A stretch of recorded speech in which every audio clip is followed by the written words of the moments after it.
국민학교가 아니죠. 초등학교 시절에 우리에게 기다려졌던 몇 가지 이벤트들이 혹시 기억나시는지 모르겠습니다.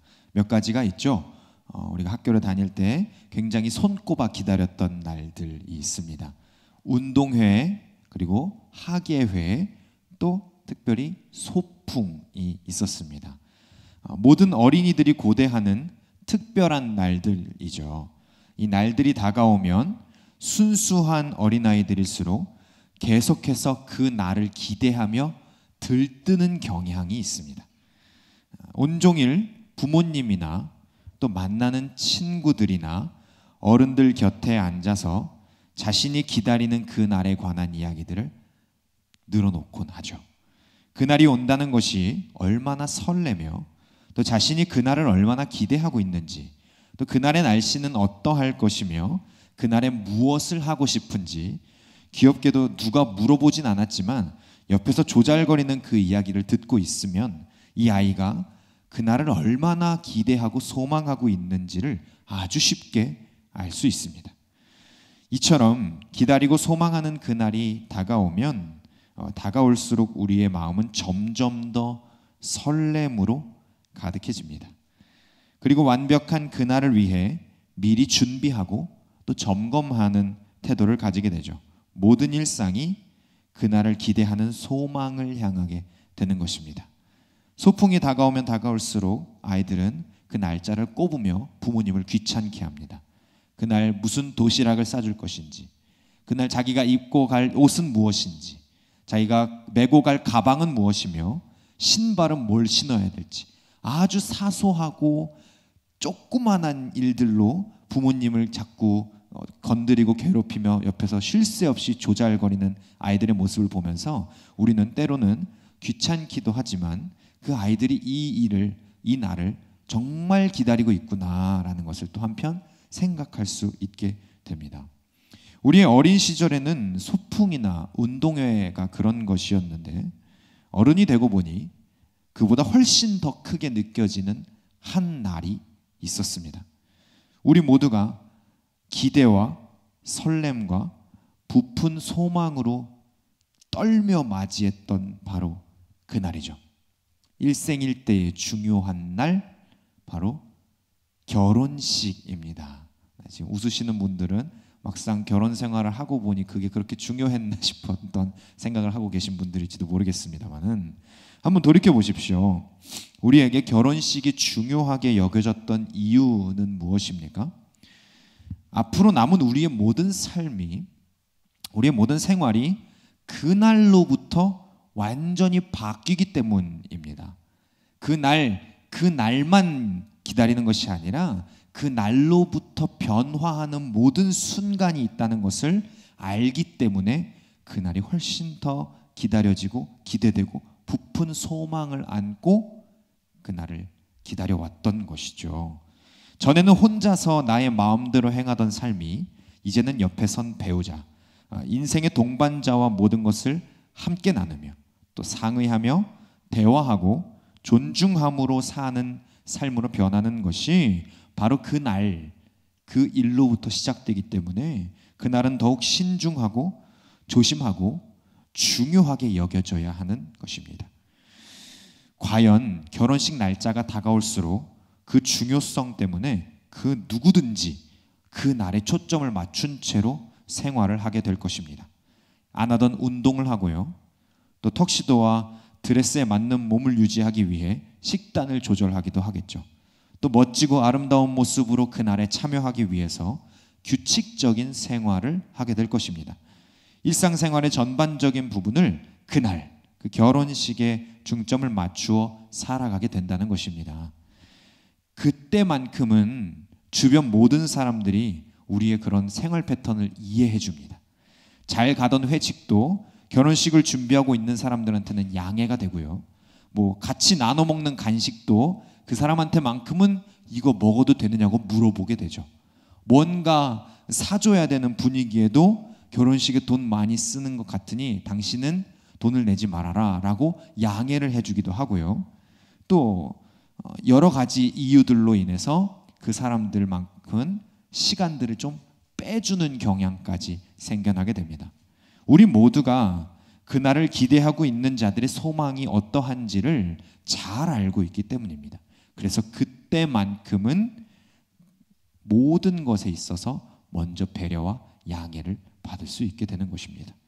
그 소망을 망치지 않기 위해서, 그 기대함의 기쁨을 누릴 수 있도록 하기 위해서 매일매일 준비하는 과정을 도와주게 되는 것이죠. 요즘 제가 이 청년부 형제 자매들하고요, 세례 교육을 진행 중에 있습니다. 입교와 세례를 받는 이 친구들과 함께 세례가 무엇이며 우리에게 있어서 어떤 의미를 담고 있는가를 계속해서 이야기 나누고 있는데요. 우리 삼락교회의 한 몸이 되는 이 입교와 세례의 과정을 어떻게 설명하면 좋을까 이제 고민을 많이 하다가 세례를 결혼식에 빗대어 설명하기 시작했습니다. 세례는 단순한 의식이 아니며 그리스도와의 연합을 이루는 결혼식의 과정이다. 우리가 결혼을 준비할 때에 대충 아무 하거나 하지 않듯 그리스도와의 결혼이 입교, 세례 역시 대충 준비해서는 안 된다. 이 말을 던졌더니 그때부터는 이 교육에 임하는 친구들의 눈빛이 완전히 달라지더라고요. 이게 보통 일이 아니라는 것을 그제서야 깨닫게 된 겁니다. 그냥 주변에서 이제 세례를 받을 때가 되지 않았냐, 우리 교회 출석했으니 이제 입교할 때가 됐지 않았냐라는 권유로 인해 신청서를 내긴 냈는데 막상 이 세례 교육을 받는답시고 만나고 보니 이게 엄청 중요한 일이라는 것을 그제서야 깨닫게 된 겁니다. 이 세례는 이제 이전에 살던 삶을 벗어나서 앞으로 그리스도와 함께 살겠다는 일생일대의 중요한 믿음의 고백이지 않습니까? 그것을 깨닫고 나니까 이제는 이전으로 돌아갈 수 없다고 하는 데서 오는 긴장감이 흐르게 되는 것입니다. 이제는 이 믿음이 곧 우리의 남은 삶의 중심이 될 것이기 때문이에요. 그리고 이 결혼식을 통해 마침내 다시 오실 신랑 예수 그리스도, 그 신랑의 재림의 날을 기다리는 것이 우리의 남은 삶의 여정임을 고백하는 것이 바로 우리의 믿음임을 알고 나니까 과연 이 믿음에, 이 세례에 우리의 신랑 예수 그리스도에게 남은 인생을 걸어도 되는지를 고민하게 되었을 것입니다. 여러분, 이들을 위해서 기도해 주시기를 부탁드립니다. 우리와 같은 믿음을 고백하고 또 함께 같은 신랑의 다시 오심을 기다리는 믿음의 동지들이 바라기는 이 여정에 무사히 첫 발을 내디딜 수 있도록 기도해 주십시오. 이것을 두려워하는 것이 아니라 그래도 됨을, 이 분에게 자신의 남은 인생을 걸 만한 가치가 있음을 발견하는 그런 우리 청년들이 되도록 기도해 주시기를 부탁드립니다. 바로 우리가 기다리는 신랑께서 그 날을 위해 이러한 자들을 많이 신랑께로 이끌어오라고 명령하셨기 때문이에요. 오늘 본문 말씀은 바로 우리가 기대하고 소망하는 그 날에 관한 이야기를 담고 있습니다. 신랑이 다시 오실 때, 우리 모두의 믿음의 고백이 향하는 그날, 마지막 때에 일어날 일을 신랑이 직접 말씀해주고 계신 것입니다. 이 사건은 성전에서부터 시작됩니다. 예수님 당시에 예루살렘 성전은 더 크고 화려하게 수리 및 증축 중이었습니다. 이 공사는 무려 80년 이상이나 진행되었으며 예수님이 사역을 하실 당시에는 더 이상 화려하게 조각할 것이 없어서 선금이 들어올 때마다 기둥에 금으로 조각한 포도나무의 가지들을 세밀하게 더 늘려가는 방식으로 어마어마한 돈을 쏟아부었다고 해요. 그러니까 완전 사치와 어떤 화려함과 이 세밀 공정의 끝판왕이었던 거죠. 그런 성전, 유대인들의 소망과 열정이 가득 담긴 화려한 곳, 하나님을 위하여 드리는 열심의 결정체, 이곳에서 예수님이 여러 가지 가르침을 주신 후에 나가시다가 헌금함을 마주하게 됩니다. 헌금함이 당시에는 이렇게 중앙에 여인의 뜰이라고 부르는 뜰 안에 놓여 있었다고 해요. 그 헌금함 앞에서 예수님은 헌금함을 바라보시며 이 헌금함에 사람들이 돈을 넣는 것을, 헌금하는 것을 지켜보고 계셨습니다. 12장 41절로 44절은 우리에게 가난한 과부의 헌금으로 잘 알려진 에피소드입니다. 그곳에서 예수님은 두 종류의 사람을 보시게 됩니다. 한 명은 부자로서 다른 사람들 앞에서 자신 있게 많은 금액을 헌금함에 넣습니다. 아마 종교 지도자들은 이 부자가 올 때마다 칭찬과 감사의 표현을 아끼지 않았을 것입니다. 그리고 이 부자는 자신이 낸 헌금으로 세밀하고 화려하게 조각되어가는 성전을 보면서 매우 뿌듯했을 것입니다. 그리고 어쩌면 속으로 이건 내가 지은 거야 라고 생각했을지도 모르겠습니다.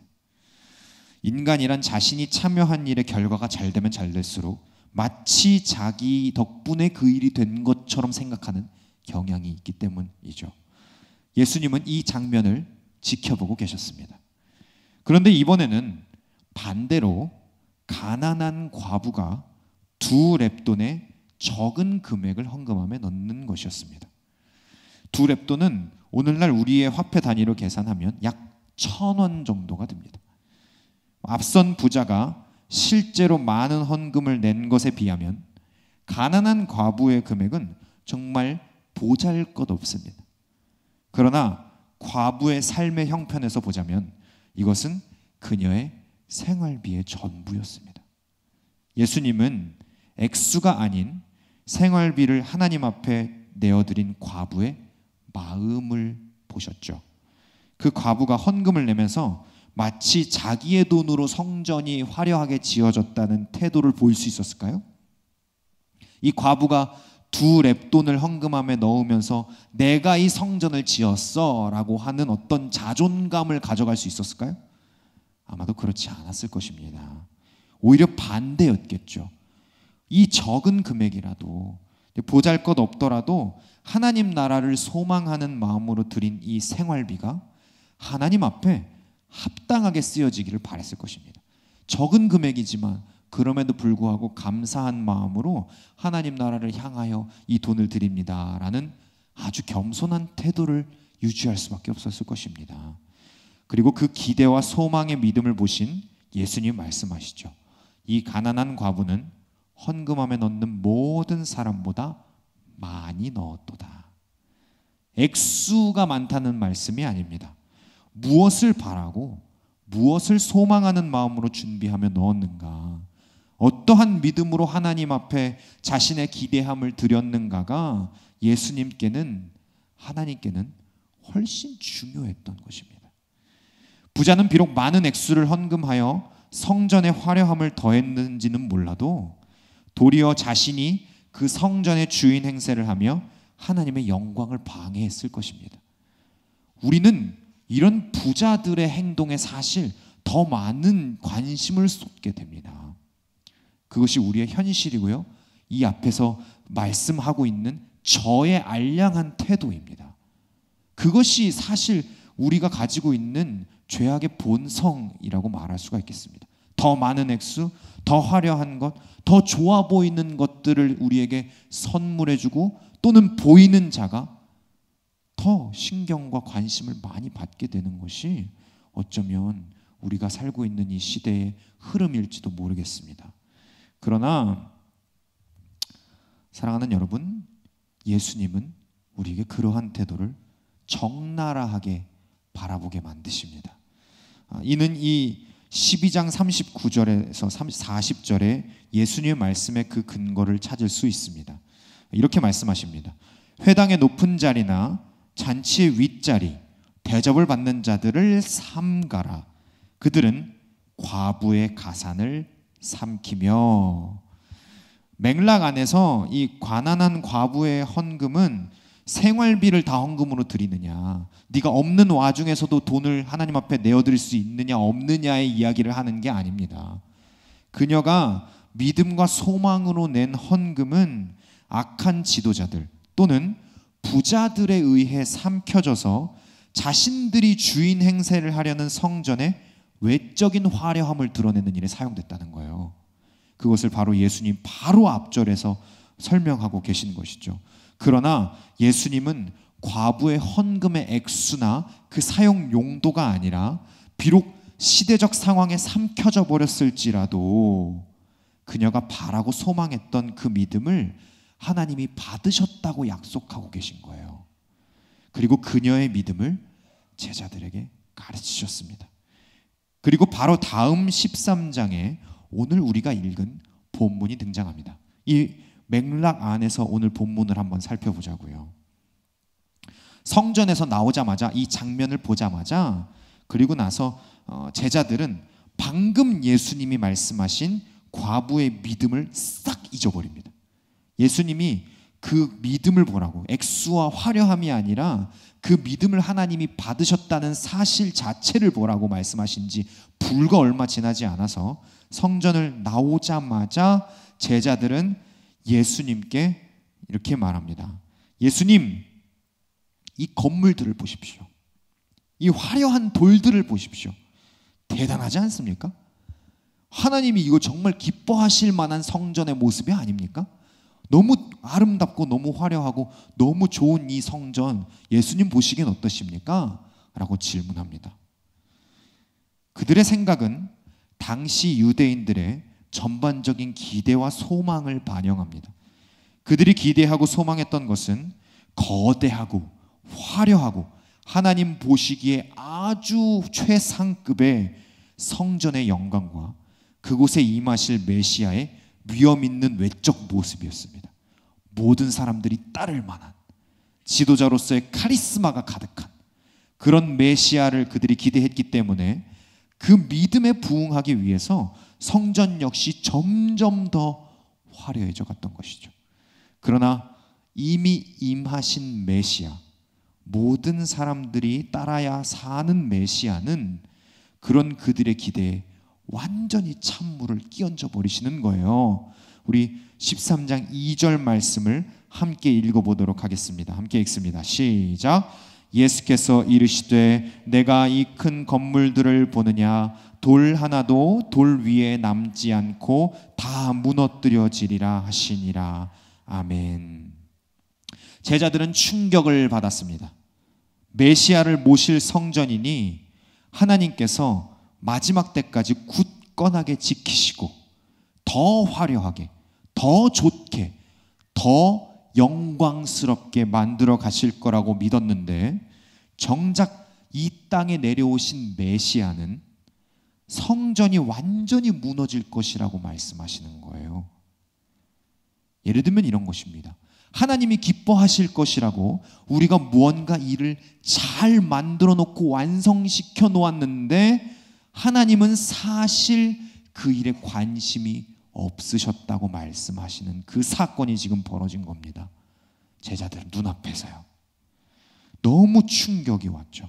혼란이 찾아오게 됐습니다. 그래서 조용히 성전을 떠나 그 성전을 마주 보면서 예수님께 묻습니다. 예수님, 어느 때에 이런 일이 있겠습니까? 이 성전이 무너지지 않을 거라고 우리는 그동안 배워왔고 믿어왔는데 예수님이 성전이 무너질 거라고 말씀하시니 도대체 이 일이 언제 일어날 것입니까? 그때 일이 일어날 때의 징조는 무엇입니까? 일반적으로 유대인들에게 마지막 때란 그들을 얽매고 있던 모든 어려움과 압제가 떠나가고 완전하게 주어지는 행복, 기쁨의 순간, 또 악한 자들의 패배와 하나님을 신뢰하는 백성들의 승리로 알려져 있습니다. 우리에게도 그렇게 잘 알려져 있죠. 구약의 말씀들이 그 마지막 날을 소망할 때에 이런 긍정적인 단어들을 많이 사용하였기 때문이에요. 그러므로 그 약속이 확실하다면 마지막 때는 진정 악한 자들의 물러감과 하나님의 백성들의 승리가 맞습니다. 그런데 이 마지막 때에 관한 예수님의 이후의 말씀들을 한번 살펴보십시오. 예수님은 오히려 환난이 다가올 것을 말씀하고 계십니다. 7절입니다. 난리와 난리의 소문을 들을 때에 두려워하지 말라. 이런 일이 있어야 하되 아직 끝은 아니니라. 8절입니다.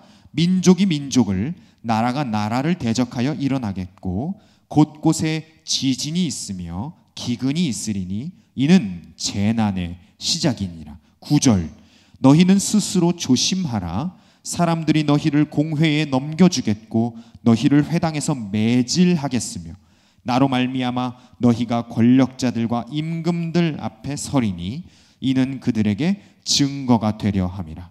12절이요, 형제가 형제를, 아버지가 자식을 죽는 데에 내주며 자식들이 부모를 대적하여 죽게 하리라.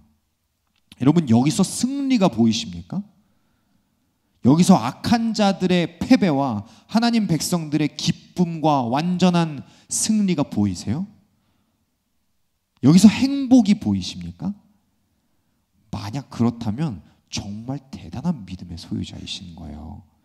문자만 읽었을 때는 이것은 결코 승리가 아닌 것처럼 보입니다. 아니, 오히려 처절한 패배같이 보이죠.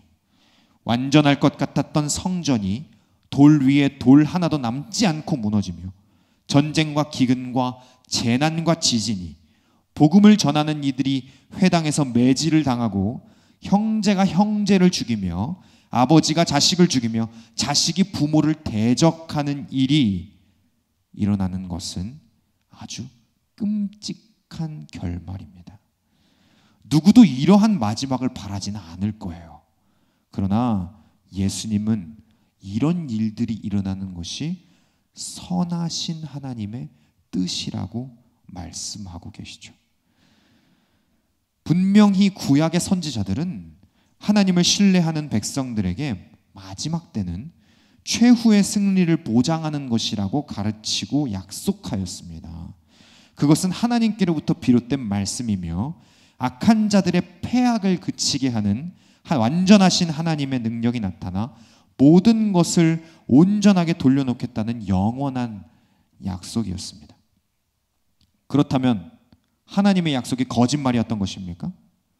분명 구약에서는 완전한 승리와 기쁨이 보장되어 있는데 예수님이 마지막 때에 나타날 징조들에 관한 말씀은 오히려 패배와 기근과 지진과 재난이 가득하니 하나님이 거짓말하신 것입니까?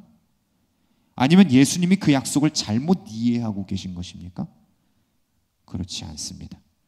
우리가 아까 살펴본 마가복음 12장 40절의 말씀을 통해 예수님은 이 말씀의 맥락을 이렇게 설명하고 계신 것입니다.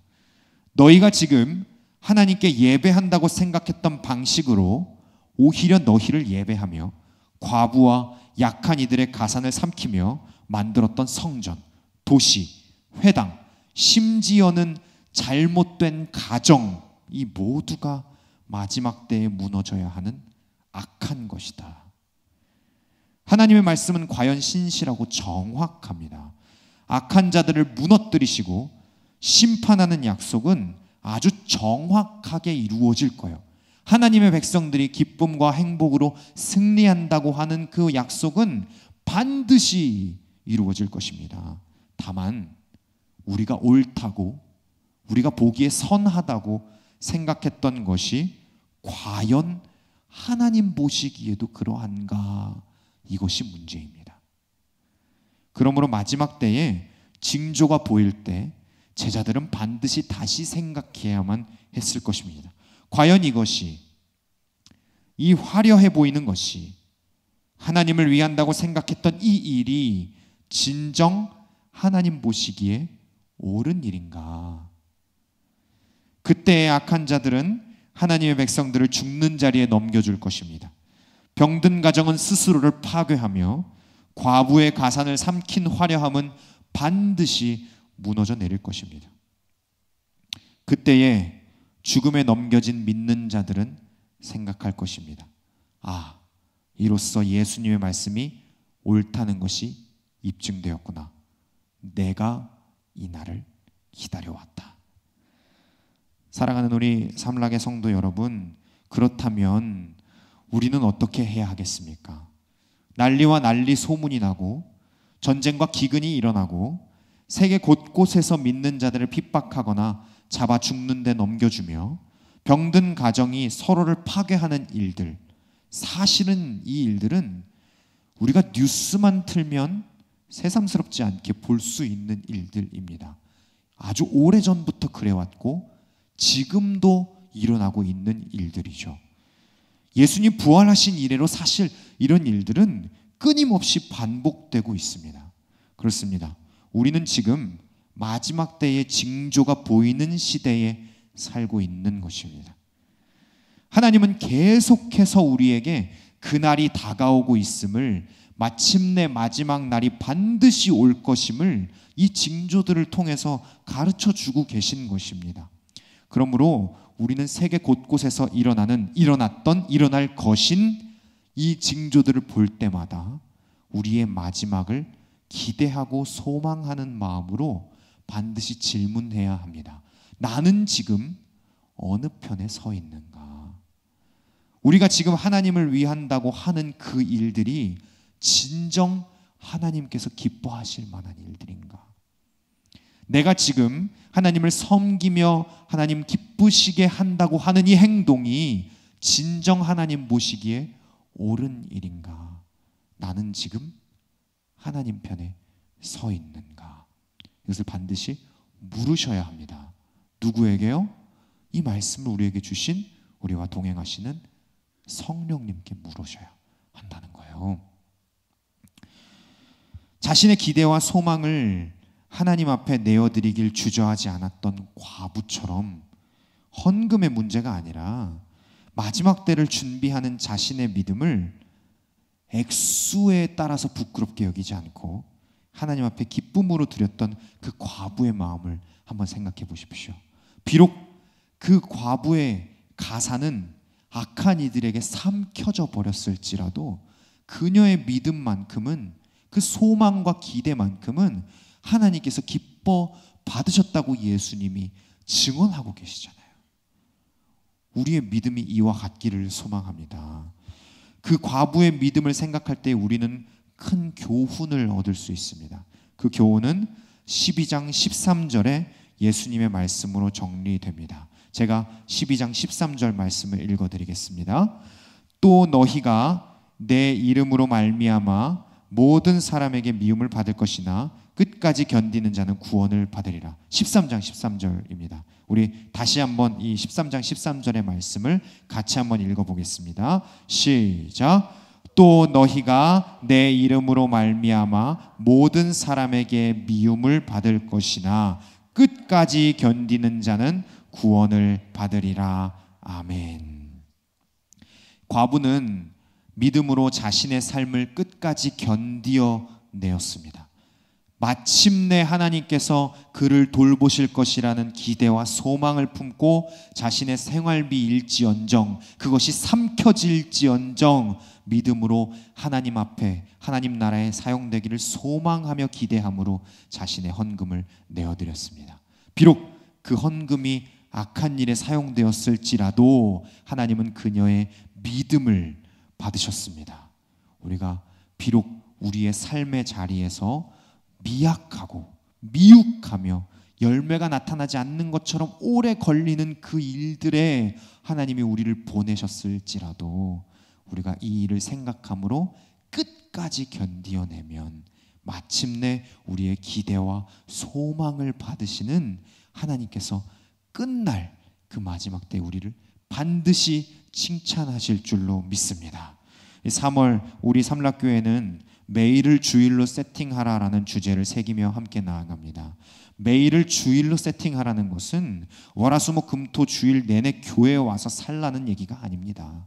뭐 교회에서 하는 모든 일들에 다 참여하며 뭐 우리의 힘으로 뭐 뭔가를 이루어 나가라는 그런 이야기가 아닌 거예요. 뭐 헌금을 많이 해서 뭔가 이렇게 막 뭐 교회 행사들을 막 이루어 가라고 하는 그런 의미가 아닌 것이에요. 매일을 주일로 세팅하라는 것은 우리가 있어야 할 그 자리에서 하나님이 오늘 우리를 보내신 그 미약하게 보이는, 그 작아 보이는 그 자리에서 우리가 무엇을 기다리고 있는지, 우리가 무슨 믿음을 가지고 있는지를 고백하고 그대로 살기에 주저하지 말자는 것입니다. 그때 하나님이 우리를 그 장소, 그 시간에 두신 이유와 목적을 깨닫게 하실 것입니다. 그렇다면 우리가 그 일을 행하는 그 일이 곧 우리의 예배가 될 것이며 하나님이 받으시는 거룩한 주의 날이 된다는 것입니다. 우리 믿음의 소망은 무엇입니까? 마지막 때에 우리 신랑이 다시 오신다고 하는 그 굳건한 믿음이 아니겠어요? 그렇다면 이 마지막 때에 오실 신랑, 마침내 오실 예수님을 기대하는 마음으로 우리의 믿음이 세팅되어야만 할 것입니다. 매일매일요. 우리 아이들이 소풍을 기대하면서 매일 그 기대와 소망을 말하기를 주저하지 않는 것처럼 우리도 이 매일의 순간에 우리의 믿음과 기대와 소망이 무엇인지를 계속해서 증거하며 전하며 살아갈 수 있는 것입니다. 이 징조들이 나타나는 이때에 사랑하는 여러분, 하늘이 흔들리고 해와 달과 별의 빛의 영광이 꺼져가는 이때에 우리가 믿고 붙들어왔던 그 화려함이 점점 무너져 내려가는 이때에 끝까지 견디어낼 믿음의 고백으로 매일을 살아가면서 또 외향적 화려함에 사로잡혀 하나님과 반대하는 편에 서지 않는 저와 여러분이 다 되시기를 우리 신랑 예수 그리스도의 이름으로 축원합니다.